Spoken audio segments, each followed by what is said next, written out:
बिना लाग लपेट के, बिना किसी मायावी चक्र के यूपी की 4 सबसे बड़ी खबरों को घेरे मैं राधिका राज लेकर आई हूं 4 का चक्रव्यूह।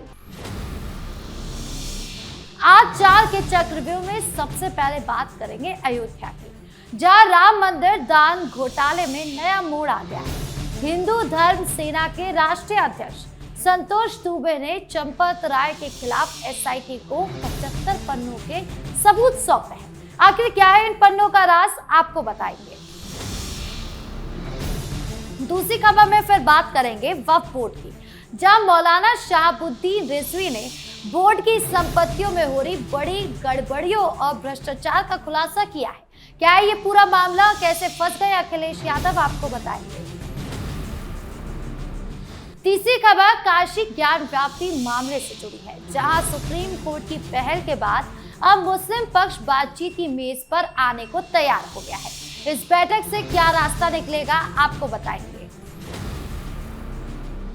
4 के चक्रव्यूह के आखिरी में बात करेंगे बरेली, जहां प्रशासन का बुलडोजर एक बार फिर गरजा है और जीआरएम स्कूल की अवैध दीवार को जमींदोज कर दिया गया है। पूरी कार्रवाई की डिटेल्स आपको देंगे, तो चलिए बिना किसी देरी के शुरू करते हैं 4 का चक्रव्यूह। 4 के चक्रव्यूह की शुरुआत सबसे पहले रामलला की नगरी अयोध्या से करते हैं। राम मंदिर के नाम पर मिलने वाले दान और चंदे के पैसों में हेरफेर के आरोप के बीच हिंदू धर्म सेना के राष्ट्रीय अध्यक्ष, उनके सबूतों ने इस मामले को नया मोड़ दे दिया है। संतोष दुबे, जो राम मंदिर के प्रमुख कार्यसेवक भी रहे हैं, उन्होंने सीधे सीधे श्री राम जन्मभूमि तीर्थ क्षेत्र ट्रस्ट के महासचिव चंपत राय के खिलाफ मोर्चा खोल दिया।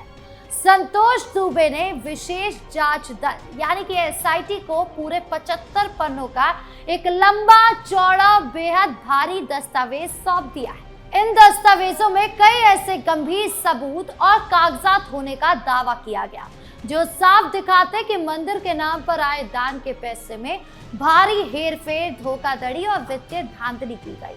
चंपत राय जैसे बड़े नाम पर इस तरह के गंभीर आरोप लगाना कोई छोटी मोटी बात नहीं है और इसी वजह से एसआईटी की टीम अब इन कागजातों की बहुत गहराई से और बारीकी से जांच करे ताकि दूध का दूध और पानी का पानी हो सके।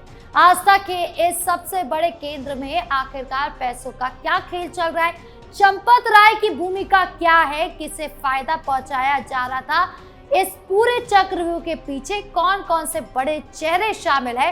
पुलिस और जांच एजेंसियां अब इसी बड़ी गुत्थी को सुलझाने में पूरी ताकत लगा रही है। अब चलते हैं 4 के चक्रव्यूह की दूसरी बड़ी खबर की तरफ, जो सीधे वक्फ बोर्ड की करोड़ों अरबों की कीमती जमीनों और संपत्तियों से जुड़ी है।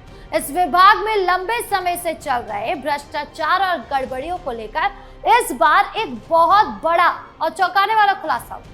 दरअसल ऑल इंडिया मुस्लिम जमात के राष्ट्रीय अध्यक्ष मौलाना शहाबुद्दीन रिजवी ने खुलकर सामने आकर आरोप लगाया कि वक्फ की बेशकीमती संपत्तियों को रसूखदार लोगों द्वारा गलत तरीके से खुर्द बुर्द किया जा रहा है, उन्हें औने पौने दामों पर बेचा जा रहा है और इस पूरे खेल में बड़े पैमाने पर वित्तीय धांधली और भ्रष्टाचार हो रहा है, जो कि समाजवादी पार्टी की सरकार में हुआ है। सुनिए क्या कुछ कह रहे हैं मौलाना शहाबुद्दीन रिजवी। गरीब, कमजोर, लाचार, यतीम और बेवा मुसलमानों पे खर्चा की जाएगी, मगर ऐसा न हो करके इससे होने वाली आमदनी अपने ज़ाती मकसद में खर्चा की जाने लगी। भूमाफियाओं से मिल करके वक्फ की संपत्तियों को बेचा जाने लगा और ये सबसे ज़्यादा ये काम जो उरूज पे हुआ वो समाजवादी पार्टी के शासनकाल में हुआ। मुलायम सिंह यादव 3 बार मुख्यमंत्री रहे, अखिलेश यादव 1 बार मुख्यमंत्री रहे और इस सभी दौर में आजम खान अल्पसंख्यक और वक्फ मंत्री रहे। मौलाना शहाबुद्दीन रिजवी के इन तीखे और बेहद संगीन आरोपों के बाद अब वक्फ बोर्ड संबंधित विभाग और प्रशासनिक गलियारों के अंदर एक बहुत बड़ा हड़कंप मच गया है। खासकर समाजवादी पार्टी तो एकदम परेशान हो गई है कि अब आगे करे तो क्या करे। इन सनसनीखेज आरोपों ने विभाग के बड़े अफसरों और इस खेल में शामिल सफेद पोशों की रातों की नींद उड़ा दी है। इस मामले के सामने आने के बाद अब समाज के प्रबुद्ध लोगों और आम जनता की तरफ से सरकार के ये पुरजोर मांग की जा रही है कि पूरे उत्तर प्रदेश में फैले वक्फ के इस कथित साम्राज्य में इसके बंद कमरों में होने वाले समझौते की एक उच्च स्तरीय स्वतंत्र और निष्पक्ष जांच कराई जाए। मांग तो यहाँ तक उठ रही है कि इस पूरे मामले की कमान किसी केंद्रीय जांच एजेंसी या हाई कोर्ट के रिटायर्ड जज की निगरानी वाली कमेटी को सौंपी जाए, ताकि कोई भी रसूखदार अधिकारी या नेता अपने प्रभाव से जांच को प्रभावित ना कर सके। तीसरी बड़ी खबर वाराणसी यानी बाबा विश्वनाथ की नगरी से है, जहां सालों से चल रहे संवेदनशील, ज्ञानव्यापी और काशी विश्वनाथ मंदिर विवाद ने एक ऐतिहासिक मोड़ ले लिया। इस बेहद जटिल कानूनी और धार्मिक विवाद में सुप्रीम कोर्ट की तरफ से की गई एक खास पहल और मध्यस्थता की कोशिशों के बाद मुस्लिम पक्ष यानी अंजुमन इंतजामिया मस्जिद कमेटी अब इस पूरे विवाद को कोर्ट कचहरी के दांव पेच से बाहर निकालकर आपसी बातचीत के जरिए सुलझाने के लिए पूरी तरह से राजी हो गई है। इसी सिलसिले में दोनों पक्षों के बीच सौहार्दपूर्ण माहौल बनाने और आगे का रास्ता तय करने के लिए एक बेहद अहम और बड़ी बैठक भी बुलाई गई है। हालांकि अंजुमन इंतजामिया कमेटी के सदस्य ने वीडियो जारी कर कहा कि वो सहमति के लिए राजी नहीं है, यानी वो किसी बैठक में शामिल नहीं होने जा रहे हैं। आप भी देखिए ये वीडियो। 14 तारीख को तो आम सहमति के आधार पर बातचीत होनी है। 21, 23 और 25 अगस्त को एक लोक अदालत बनाई जा रही है। लोक अदालत में निस्तारण होगा, जिसमें ये ज़रूरी नहीं है कि ये बाध्यकारी भी नहीं है, और हम लोगों ने यह निर्णय लिया है कि इसमें किसी भी स्तर पे हम लोग इस बातचीत में शामिल नहीं होंगे।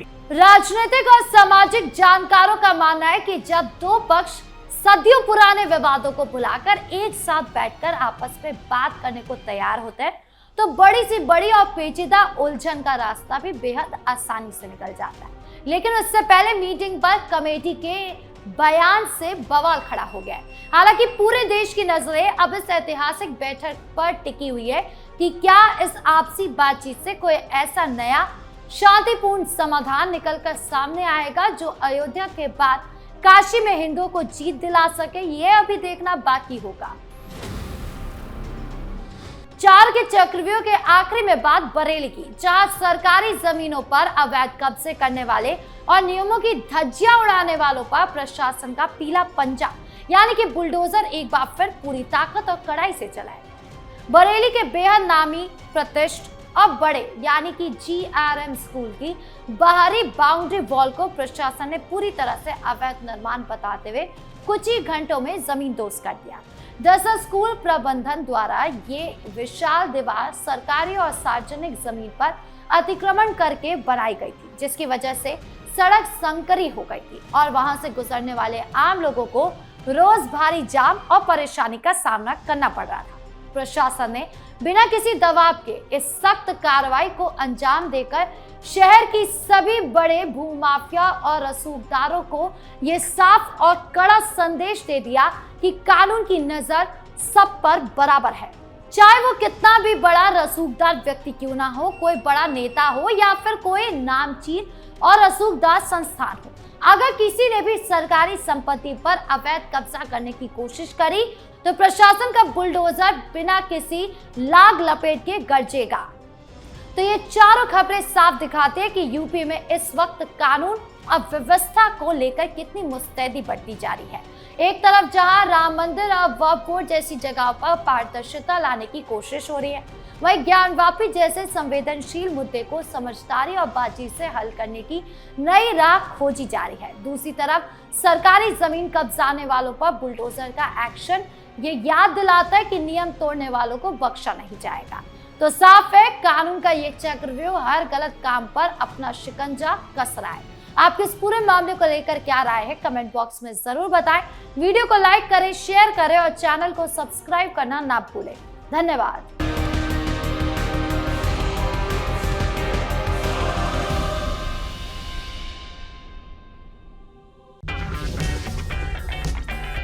अगर आपको हमारा वीडियो पसंद आया हो तो इसे लाइक करें, हमारे चैनल को सब्सक्राइब करें और हाँ, बेल आइकन दबाना ना भूलें ताकि आप तक हमारे वीडियो की नोटिफिकेशन पहुंचती रहे।